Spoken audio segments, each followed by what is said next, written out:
Assalamualaikum warahmatullahi wabarakatuh. Selamat datang pada kuliah dasar-dasar manajemen. Dalam setiap aspek kehidupan kita yang terorganisir, mulai dari rumah tangga hingga perusahaan multinasional, ada satu elemen kunci yang memastikan segalanya berjalan lancar dan tujuan tercapai. Elemen itu adalah manajemen. Di sisi lain, kita semua memahami pentingnya pendidikan sebagai fondasi peradaban dan pengembangan potensi manusia. Lalu, bagaimana jika kedua konsep fundamental ini bertemu? Apa yang terjadi ketika prinsip manajemen diterapkan dalam dunia pendidikan yang unik dan kompleks? Dalam sesi ini, kita akan mengupas tuntas 3 konsep inti.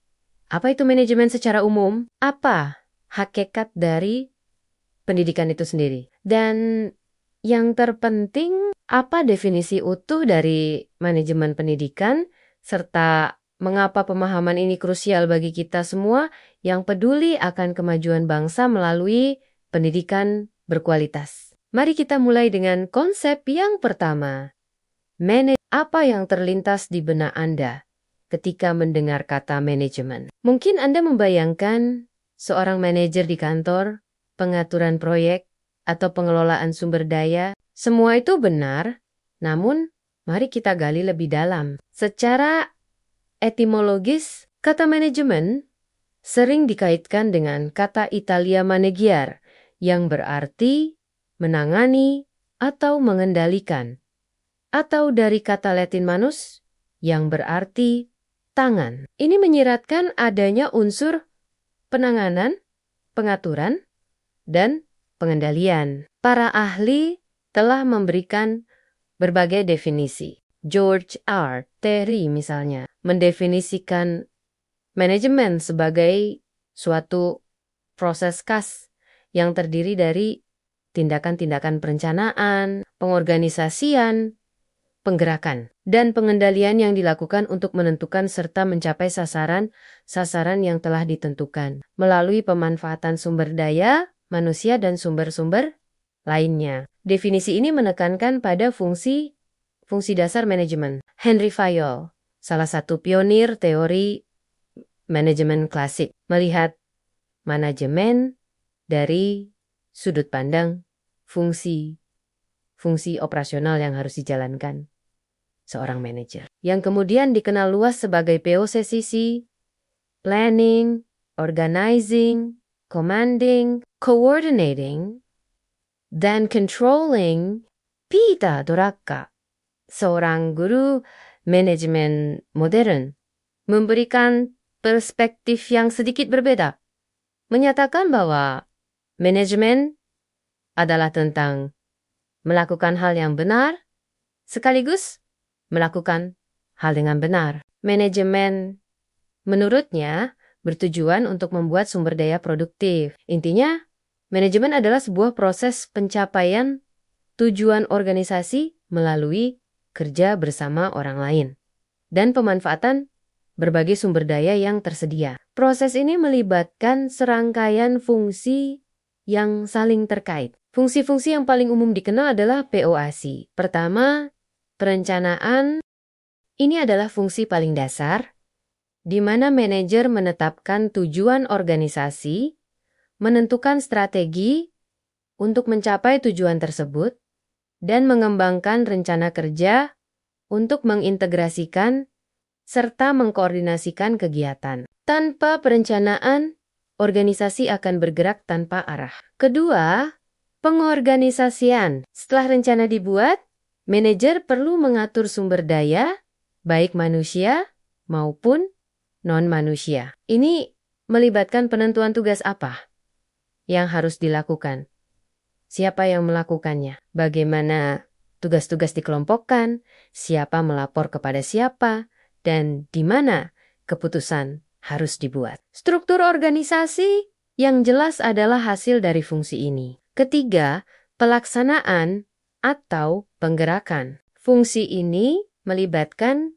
upaya memotivasi bawahan, memengaruhi individu atau tim saat mereka bekerja, memilih saluran komunikasi yang paling efektif, atau menangani masalah perilaku karyawan. Ini adalah aspek manusia dalam manajemen.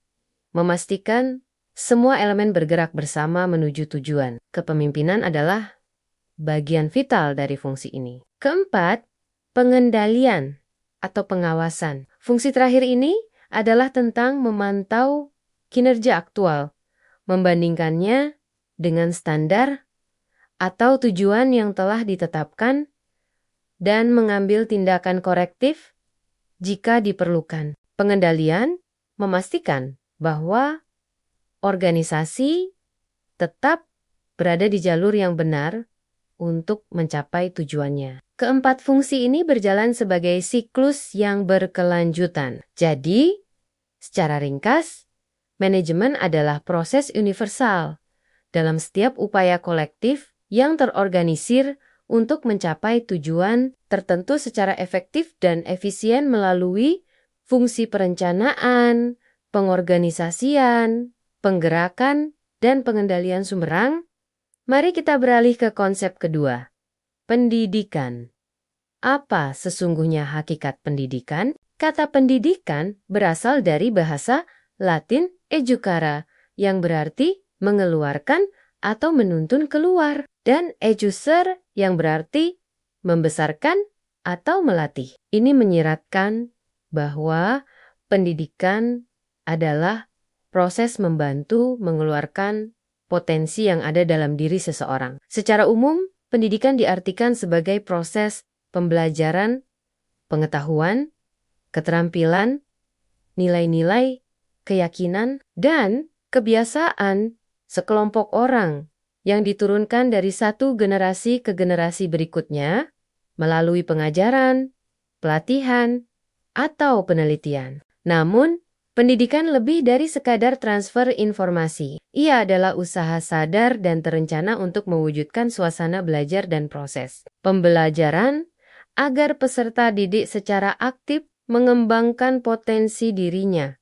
Apa saja tujuan pendidikan? Tujuannya sangat luas. Bagi individu, pendidikan bertujuan untuk pengembangan potensi secara menyeluruh intelektual, emosional, sosial, fisik, dan spiritual, serta mempersiapkan diri untuk kehidupan pribadi, sosial, dan profesional. Bagi masyarakat, pendidikan berfungsi sebagai sarana transmisi budaya dan nilai-nilai luhur, agen perubahan sosial, serta motor penggerak kemajuan bangsa melalui penyiapan sumber daya manusia yang kompeten dan berkarakter. Dalam konteks Indonesia, tujuan pendidikan nasional sebagaimana tercantum dalam Undang-Undang Sistem Pendidikan Nasional Nomor 20 Tahun 2003 adalah untuk mengembangkan potensi peserta didik agar menjadi manusia yang beriman dan bertakwa kepada Tuhan Yang Maha Esa, berakhlak mulia, sehat, berilmu, cakap, kreatif, mandiri, dan menjadi warga negara yang demokratis serta bertanggung jawab. Tujuan mulia ini menjadi bintang penuntun bagi seluruh penyelenggaraan pendidikan di tanah air. Pendidikan dapat berlangsung melalui berbagai jalur. Ada pendidikan formal, yaitu jalur terstruktur dan berjenjang seperti sekolah dasar, menengah, hingga perguruan tinggi. Ada pendidikan non-formal, seperti kursus, pelatihan, atau kelompok belajar paket A, B, C, yang melayani kebutuhan belajar di luar sistem formal. Dan ada pula pendidikan informal, yaitu pembelajaran yang terjadi dalam keluarga dan lingkungan sehari-hari. Ketiga jalur ini saling melengkapi. Beberapa karakteristik kunci dari pendidikan adalah ia merupakan proses yang disengaja dan bertujuan melibatkan interaksi antara pendidik dan peserta didik, bertujuan untuk menghasilkan perubahan atau pertumbuhan pada diri pembelajar, dan bersifat kompleks karena melibatkan aspek kognitif, afektif, dan psikomotorik manusia. Jadi, pendidikan adalah sebuah proses fundamental dan multifaset yang bertujuan mengembangkan potensi manusia seutuhnya demi kebaikan individu dan kemajuan masyarakat yang berlangsung melalui berbagai jalur dan interaksi yang kini kita sampai pada pertemuan kedua konsep tadi, manajemen pendidikan. Setelah memahami apa itu manajemen dan apa itu pendidikan,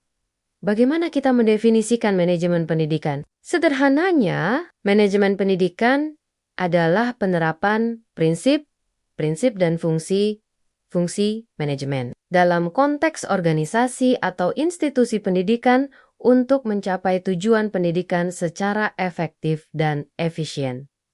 Mari kita bedah lebih lanjut. Ketika kita berbicara tentang mengelola sumber daya dalam manajemen pendidikan, cakupannya menjadi sangat spesifik dan unik. Sumber daya utamanya bukan hanya mesin atau modal, tetapi manusia, peserta didik dengan segala potensi dan keragamannya, tenaga pendidik dengan kompetensi profesionalnya, tenaga kependidikan yang mendukung operasional. Selain itu, ada sumber daya finansial, fisik, informasi, bahkan waktu belajar itu sendiri. Semua sumber daya ini perlu dikelola secara optimal. Tujuan yang ingin dicapai pun unik, bukan semata-mata keuntungan finansial, melainkan tujuan-tujuan edukasional, pencapaian standar kompetensi lulusan, peningkatan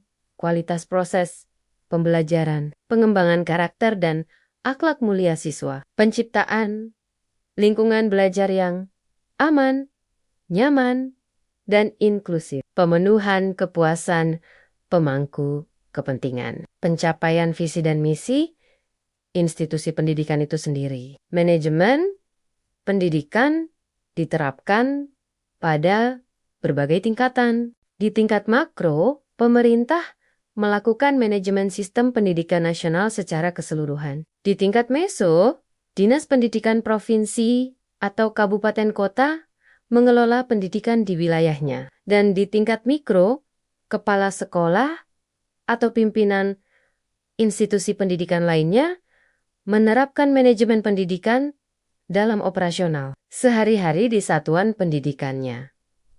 Fokus buku ini lebih banyak pada tingkat mikro dan meso. Mengapa manajemen pendidikan dianggap sebagai bidang studi dan praktik tersendiri? Karena konteks pendidikan memiliki kekhasan. Produk atau layanannya adalah pengembangan manusia yang bersifat kompleks dan jangka panjang. Interaksi manusia sangat intens dan krusial. Stakeholder atau pemangku kepentingannya sangat beragam dengan ekspektasi yang berbeda-beda. Proses pendidikan sangat syarat dengan nilai-nilai. Tujuan yang ingin dicapai seringkali bersifat kualitatif dan sulit diukur secara presisi. Oleh karena itu, menerapkan prinsip manajemen umum secara kaku seringkali tidak cukup.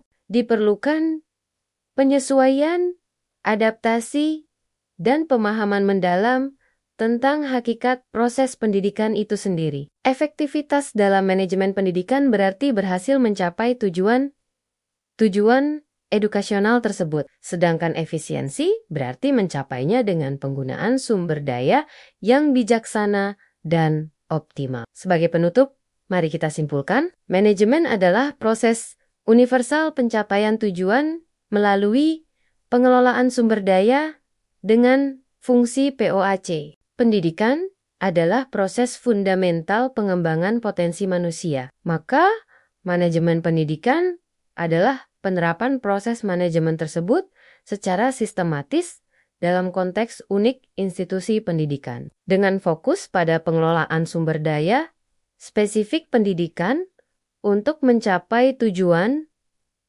edukasional yang mulia secara efektif dan efisien. Memahami definisi ini secara mendalam adalah langkah awal yang krusial bagi siapa saja yang terlibat dalam dunia pendidikan, baik sebagai pemimpin, guru, staf, pengambil kebijakan maupun orang tua. Karena manajemen pendidikan yang efektif adalah tulang punggung bagi terwujudnya sekolah berkualitas. Wassalamualaikum warahmatullahi wabarakatuh.